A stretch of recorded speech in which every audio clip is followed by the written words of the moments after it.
see all of the your former teammates and coaches together for a good cause?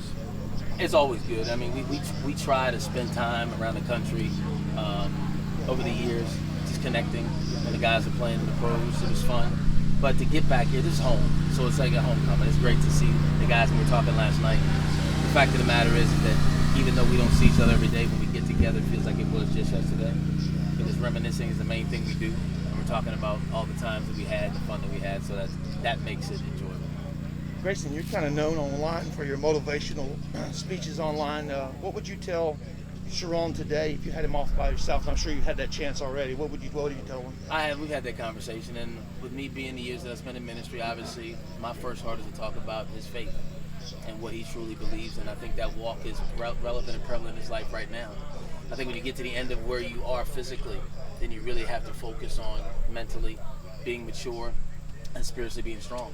So he's a fighter, he's a winner, he's got an uphill battle, and I think what happens is he should be a message to a lot of people that your health is important. He was a type 1 diabetic when he came here. I had to deal with cancer. I mean, there's some things that we need to do, and the message that needs to be delivered is the fact that you need to take care of your body. And I think he becomes a person that folks can look at and say, you know what? He was a stellar athlete, the highest draft pick ever as a Clemson alum, and he's really struggling, right? But we gather here today to do this, to let him know that we're still teammates, we still love him, and we want to see him continue to fight and support him in that fight. How easy is it to make the call to come out here and do this for a guy that you obviously have a lot of love for? I love golf, so y'all can call me anytime I'm in a golf tournament. But it's coming back here again. It's like coming home. So you really look forward to it. You enjoy it, and I think the fact that my career here was amazing. I was Coach Ellis's first recruit, so there's a lot of nostalgia that comes with that. I think Clemson basketball shift was credited to that era, so there's a lot of people that remember that. So to be a part of that is great, and to still be recognized by people that still remember, enjoy, compliment you on what they enjoyed about playing. I got guys that come up to me now with wristbands that they took off my wrist, and now they're walking around with their kids, and I'm meeting their kids in Little John. So it ages you. It ages you, but it's still, memories are something you can't take away. Grayson, you've always been big on player rights and being able to, help benefit the players. Your thoughts during this COVID-19 world and what you've seen, from the schools and how they're handling, especially Clemson, how they're handling the situation. When I look at what's happening, my challenge is this: let's follow what's true, and I don't think we get a real perspective of that. I think we're looking at the mask that we're wearing right now, and the jury's still out on what's good and what's not good.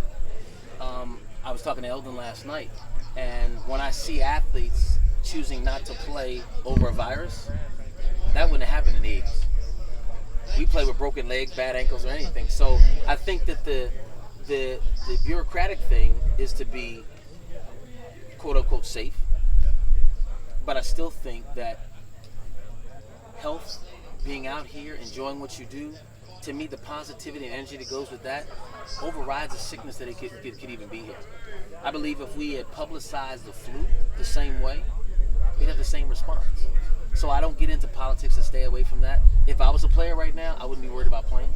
And I tell people right now, I'm not worried about it because I've spent the last 25 years taking supplements, boosting my immune system, exercising every day. I feel better than I did when I was 20 years old. So for me, they have to handle it that way because economics is what it is. And they have to protect the brand, protect the name, and protect it. But I don't believe that there's an athlete that's in tip-top shape that this will really, really affect in the long term. That's just me. But I tell them to do what's best for them. And I don't agree. I don't think everybody needs to agree with what that is. But I think the people that do want to play, because here was my comment. My comment was this: if you're scared, you stay home. Why I got to stay home? If that's your concern, you stay home. Why do I have to change? Because why does my fear have to come yours? And that's my belief. I'm not asking anybody to agree with it, but I never stopped playing golf. I never stopped going out because I wasn't completely worried about it. And that's just me. To each his own. Fantastic. Anybody else? Yeah. No, we're good. Thank you. Thank you, Grayson. No problem.